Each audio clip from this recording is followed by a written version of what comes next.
You want to know what's crazy? They fired Sandy Brondello while the confetti was still being swept off the court at Barclays Center, while the championship champagne was still drying on the players' jerseys. The New York Liberty front office quietly made a decision that everyone thought was just a routine management change. A new direction, they called it, a fresh voice. But here's what nobody realized at the time. That firing wasn't about basketball philosophy. It was the first domino falling in a chain reaction that would bring the entire franchise to its knees. Because behind the scenes, something much bigger was brewing. The players had been negotiating for months, fighting for a new collective bargaining agreement that would reshape the entire league. And Sandy Brondello? She was the only one in that building who actually understood what was coming. She had the spreadsheets. She had the contingency plans. She knew the math was about to get ugly. But instead of listening to her, management showed her the door. Now, just months later, that decision has gone from questionable to catastrophic. The new CBA is here. The salary cap has shifted, and the Liberty are waking up to a reality they never planned for. This isn't just about basketball anymore. It's about math. And math doesn't care about championships. Let's start with the number. Don't forget to subscribe and turn on the notification bell so you never miss a video. Because numbers don't lie. Under the new collective bargaining agreement, the WNBA salary cap is set at roughly $7 million. That sounds like a significant chunk of change until you actually look at the New York Liberty's roster and start adding things up. Breanna Stewart, Sabrina Ionescu, and Jonquel Jones are all eligible for supermax contracts. And under the new rules, that supermax is valued at approximately $1.4 million per player. Do the math carefully here. 3 players times $1.4 million equals $4.2 million in total commitments. That leaves less than $2.8 million to pay for the remaining 9 to 12 spots on the roster. That's not a budget. That's pocket change. You're asking a team to defend a championship while filling out half its lineup with minimum contracts, undrafted rookies, and veterans willing to play for pennies. One supermax contract eats up 20% of your entire salary cap. That's the new reality. 3 supermax players? That's over 60% of your budget locked into just 3 people. The rest of your championship roster has to be built with whatever scraps are left over. And before anyone says this is just about basketball economics, let's be clear about what this actually means for the Liberty. It means depth disappears. It means when one of those stars gets hurt, there's nobody waiting on the bench who can step up. It means you're one rolled ankle away from your season collapsing. The front office is waking up to this reality right now. They're staring at spreadsheets, trying to figure out how to make the math work. But here's the thing about math. It doesn't care about loyalty. It doesn't care that you just won a championship. It doesn't care that your fans expect a dynasty. The numbers are the numbers. And right now, those numbers are telling the New York Liberty something they don't want to hear. You cannot keep everyone. Something has to give. And what makes this situation even more painful is that this wasn't a surprise. The CBA negotiations had been public for months. Every team in the league knew this was coming. But instead of preparing, the Liberty fired the one person who was actually doing the planning. Let's rewind to September 2024.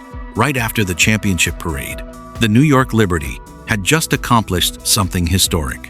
They had built a super team, managed egos, balanced star power with role player development, and brought a title to New York.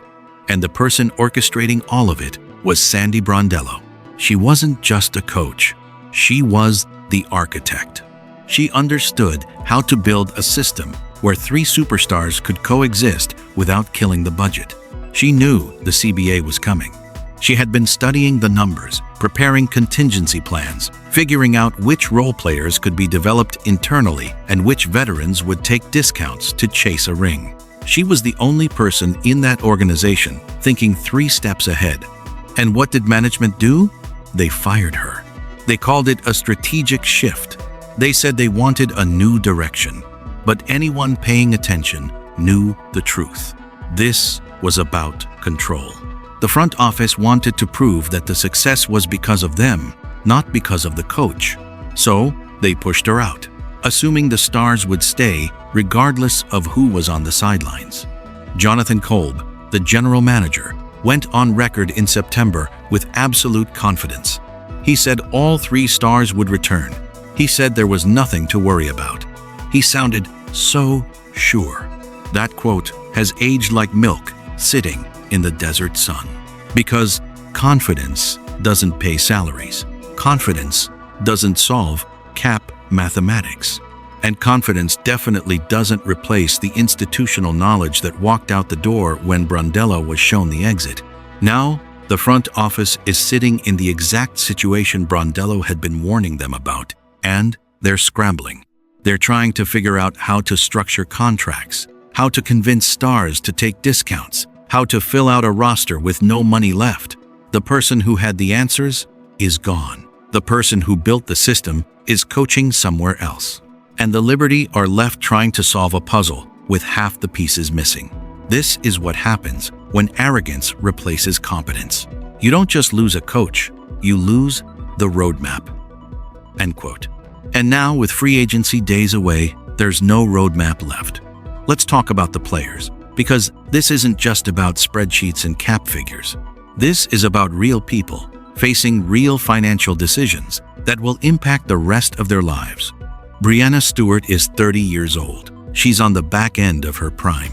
She has spent her entire career advocating for better pay, better conditions, and respect for women's basketball. She was one of the loudest voices pushing for this new CBA. Her star power helped sell the deal to fans and to the media, and now she's facing an impossible choice. Under the new rules, her supermax is $1.4 million. If she takes anything less, she is leaving hundreds of thousands of dollars on the table. Think about the optics. How does the player who fought for higher salaries justify taking a discount to help ownership? She can't. Her legacy would shift from champion of equal pay to someone who folded when it was her turn to get paid. That's not happening. Then you have Sabrina Ionescu. She's 26 years old, entering her prime earning years. She just had a career year. She's marketable, she's young, and she knows her value. She's not taking less than Stewart. That's another $1.4 million. And then there's Jonquel Jones. She's also 30. She's a former MVP. She's a champion. But in this specific scenario, she's the odd one out. She's the least famous of the 3, the one with the smallest social media following, the one without signature shoe deals. If someone has to take a discount, the math says it's her. And if she doesn't want to take that discount, the math says she's the one walking away. That's not fair. But it's the reality of a hard cap system. These aren't just athletes. They're professionals who have sacrificed their bodies, their time, and their financial security to build this league. They fought for this CBA because they wanted to be compensated fairly.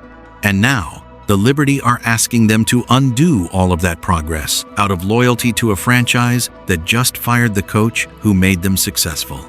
It's a tough sell.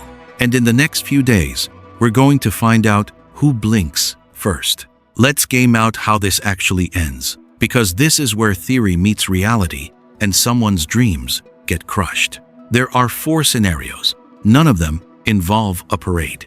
Scenario 1, they keep all 3 stars. To make this work, at least 2 of them have to take significant discounts below the supermax. Let's say Stewart and Ionescu take $1.1 million each instead of $1.4 million. Jones takes even less, maybe $800,000.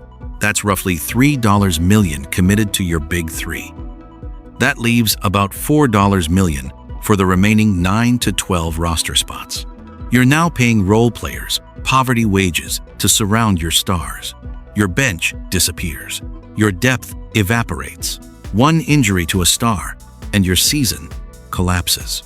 This is the dream scenario, and it's barely functional. Scenario 2, They keep 2 stars and let 1 walk. Most likely, Jones is the one who leaves.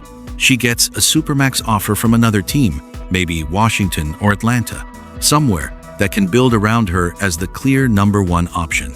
Stewart and Ionescu stay in New York, each taking something close to the supermax. That's roughly $2.7 million for 2 players, leaving about $4.3 million for the rest of the roster. You've got slightly better depth than Scenario 1, but you just lost a former MVP. Can you replace that production with mid-tier free agents? History says no. Scenario 3. They lose 2 of the 3. This is the nightmare scenario, but it's not impossible. Jones leaves for a supermax elsewhere. Ionescu gets recruited hard by a team like Golden State or Dallas, playing in her home state of California with unlimited marketing opportunities. Stewart stays in New York out of loyalty, but now she's the last star standing on a team that just lost 2/3 of its championship core. You're back in rebuilding mode immediately after winning the title. Scenario 4. Complete implosion. All 3 leave. Stewart goes to a contender that can pair her with other stars. Ionescu takes the California opportunity. Jones gets her supermax somewhere else. New York is left with cap space and nothing else. This scenario seems unlikely, but so did firing Sandy Brondello, and they did that anyway. Every path forward involves sacrifice. There is no winning move. There is only damage control. Here's the uncomfortable truth that nobody wants to admit out loud. What's happening to the New York Liberty right now isn't a bug in the system. It's the feature. The WNBA wanted a more competitive league. They wanted a league where dynasties couldn't just hoard talent and dominate for a decade. They wanted parity. And the new collective bargaining agreement with its hard cap and supermax contracts guarantees exactly that. You get 1, maybe 2 championship runs with a super team, and then the math forces you to break it up. That's good for the league overall. It means more teams have a chance. It means free agency becomes exciting. It means fans in smaller markets can dream about landing a star. But for the Liberty specifically, it's a nightmare. They caught lightning in a bottle. They had 3 superstars, all on team-friendly deals, all motivated by the same goal, all willing to sacrifice in the short term to win a title. And it worked. They won. But the new CBA changed the sacrifice equation. Now, it's not about taking $200,000 instead of $230,000. It's about leaving $400,000 or more on the table. That's generational wealth. That's college tuition for kids. That's retirement security. And the cruel irony is that the players fought for this. They advocated for higher salaries, better working conditions, revenue sharing. They won. But winning means some championship cores get broken up because teams can't afford to keep everyone. That's the trade-off. Player empowerment means players have the power to leave for better offers. The Liberty are the first test case. They're the cautionary tale being written in real time. Every other team with multiple supermax eligible players is watching this situation closely. They're taking notes on what works and what doesn't. The Liberty are guinea pigs. And if they collapse, that's not a failure of the system. That's the system working exactly as designed. The only question is whether New York can figure out how to navigate it before it's too late. Here's the timeline that should terrify Liberty fans. Free agency is not months away. It's not weeks away. It's days away. In the next 7 to 14 days, these decisions are being made. Not in boardrooms with spreadsheets and consultants. In hotel rooms, on phone calls with agents. In late-night conversations between players trying to figure out their future, the Liberty front office is scrambling right now. They're trying to put together offers that work mathematically while still being competitive with what other teams can offer. They're trying to convince 3 superstars to take less money than they deserve out of loyalty to a franchise that just fired the coach who made them successful. And they're doing all of this without the person who understood the system best. Sandy Brondello had coached in leagues with hard caps before. She knew how to identify undervalued role players. She knew how to develop bench depth. She knew how to build systems that didn't rely entirely on star power. And management decided they didn't need that expertise anymore. Now, they're facing the consequences. Jonathan Kolb's confidence from September looks like arrogance in hindsight. The front office gambled that the CBA wouldn't change the math enough to matter, or that their stars would take discounts out of loyalty, or that they could figure it out later. Well, later is now. And the math doesn't care about confidence. Compare this to how other championship teams have handled similar situations. The Las Vegas Aces are facing their own cap crunch with multiple stars, but they've been transparent about the difficulty. They've maintained coaching stability. Their players know what's coming, and they're making informed decisions. The Liberty, meanwhile, fired their coach and then acted surprised when the new CBA created exactly the problem she'd been warning about. The pressure on whoever stays is immense, and the pressure on management to get the supporting cast right is even worse. Because if they lose even one of these stars and don't win next season, they just broke up a championship team for financial reasons with nothing to show for it except cap space. That's a franchise-defining disaster. And it all comes down to the next 2 weeks. The New York Liberty won a championship in 2024. It was supposed to be the start of a dynasty, the beginning of a new era in New York basketball. But dynasties require planning. They require foresight. They require organizations that can see around corners and prepare for what's coming. And instead of preparing, the Liberty fired the one person who was actually doing the planning. They prioritized short-term control over long-term stability. They assumed everything would work out because it had to. But reality doesn't care about assumptions. Math doesn't care about championships. And the salary cap definitely doesn't care about your rings. The bill for that 2024 championship just came due, and it's more expensive than anyone in that front office was prepared to pay. The next 2 weeks will define the Liberty franchise for the next 5 years. Someone is getting paid less than they're worth, or someone is leaving town. That's the new WNBA. That's what the players fought for, and the New York Liberty are the first team to learn that lesson the hard way. The question hanging over the entire league right now is simple: who's next? Stay locked in with my channel, Simply Explained, your home for the truth behind the WNBA headlines.